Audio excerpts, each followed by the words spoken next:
question was, who will enter paradise? Jews, Christians, or Muslims? To answer this, scholars from all three religions were invited. From the Muslims, a great scholar Imam Muhammad was invited. From the Christians, a senior priest, and from the Jews, a senior rabbi were called.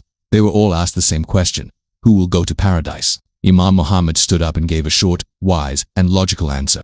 His reply was so respectful and meaningful that everyone present was left silent. The Christian priest and the Jewish rabbi had no reply and quietly left the gathering. He said, "If the Jews go to paradise, then we Muslims will also go with them, because we believe in their prophet, Prophet Moses, peace be upon him, whom Allah sent as a messenger to his people. If the Christians go to paradise, then we Muslims will also go with them because we believe in Prophet Isa Jesus, peace be upon him, whom Allah sent for guidance. But if Muslims go to paradise, then we will go alone, only by the mercy of Allah. No Jew or Christian will go with us, because they did not believe in our Prophet, Prophet Muhammad, peace be upon him, and did not accept him." This answer showed wisdom, tolerance, respect, and deep understanding, and the matter was closed forever.